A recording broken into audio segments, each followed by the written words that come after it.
Good morning. It's been a while. Yeah, sometimes that happens, but I always come back no matter what. It's not that the commitment's not there. Sometimes I let life happen, but I always come back. There's no doubts. There's certain things that there's no doubts that I have with myself. And that's one thing is physical activity and my spiritual work. I'm always going to come back. So here we are, October 8th, lesson number 43.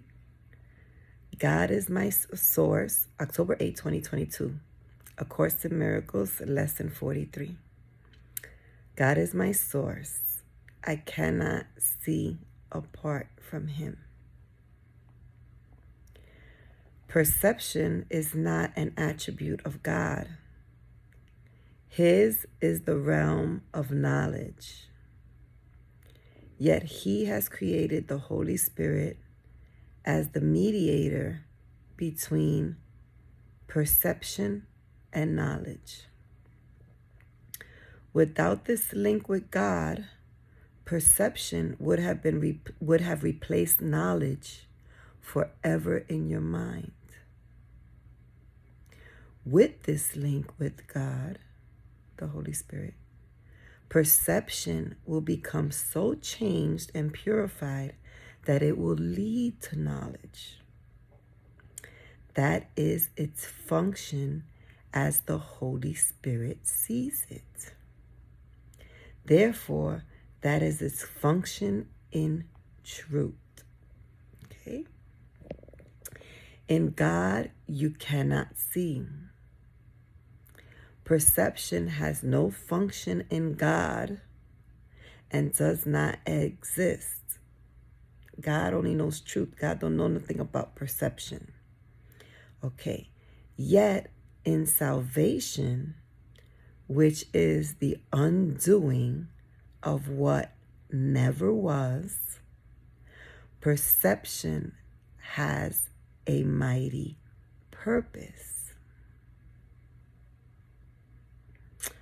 Made by the Son of God, us, for an unholy purpose, it must become the means for the restoration of His holiness to His awareness, meaning our own holiness to our own awareness. Perception has no meaning, yet does the Holy Spirit give it meaning very close to God's. Healed perception becomes the means by which the Son of God forgives his brother and thus forgives himself. So there's a line in the Course of Miracles that I have engraved basically on my beam, and I have a wooden beam in my home holding everything up, and it says, I am not healed alone, for all others are healed with me. And that always helped me, because all I have to do is worry about my healing. And when I heal, everybody else will be healed. That is all coming from me. It's crazy, but okay, just keep. It's all coming from you. I mean, I'm just saying my own perspective, obviously, which is not truth. But I gotta keep inviting the Holy Spirit in so that my perception can be as close to God's as possible. You cannot see apart from God because you cannot be apart from God. So that's where I truly am. Always, forever, for eternity. Right?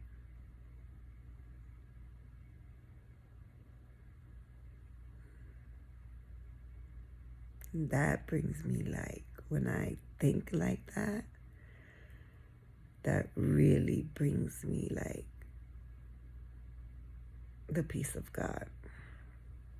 You cannot see apart from God because you cannot be apart from God. Whatever you do in Him, because whatever you think with His mind. If vision is real, and it is real to the extent to which it shares the Holy Spirit's purpose, then you cannot see apart from God. Okay.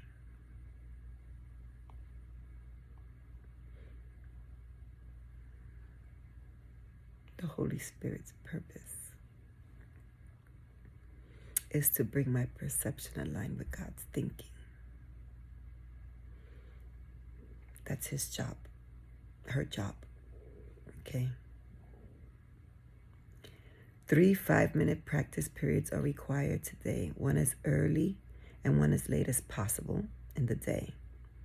The third may be undertaken at the most convenient and suitable time that circumstances and readiness permit. At the beginning of these practice periods, repeat the idea for today to yourself with eyes open. Then glance around you for a short time, applying the idea specifically to what you see. 4 or 5 subjects for this phase of the practice period are sufficient. You might say, for example, God is my source. I cannot see this desk apart from Him. God is my source. I cannot see that picture apart from Him. Although this part of the exercise period should be relatively short, be sure that you select the subjects for this phase of practice indiscriminately, without self-direction, inclusion, or exclusion.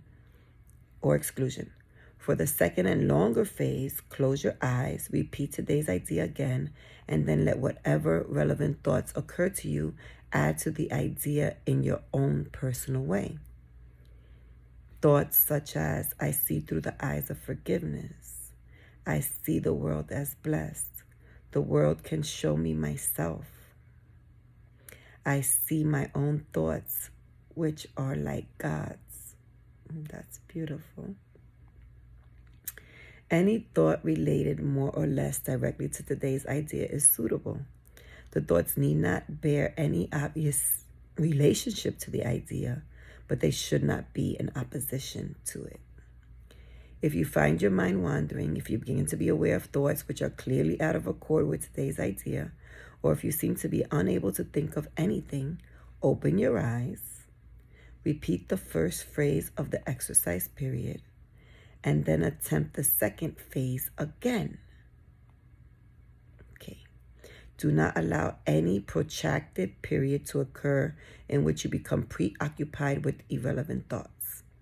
Return to the phase of the exercises as often as necessary. Return to the first phase of the exercises as often as necessary to prevent this. In applying today's idea in the shorter practice period, the form may vary according to the circumstances and situations in which you find yourself during the day. When you are with someone else, for example, try to remember to tell him silently, God is my source. I cannot see apart from Him. So I'm telling people that I meet my lesson silently. I'm not telling them that. I really want to tell them out loud. This form is equally applicable to strangers as it is to those you think are closer to you. In fact, try not to make any distinctions of this kind at all. I want to remember this. I love that. That makes my day fun. Today's ideas should also be applied throughout the day to various situations and events that may occur, particularly to those that seem to distress you in any way. For this purpose, apply the idea in this form. God is my source. I cannot see this apart from Him. If no particular subject presents itself to your awareness at the time, merely repeat the idea in its original form. Try today not to allow any long periods of time to slip by without remembering today's idea and thus remembering your function. Have a good day.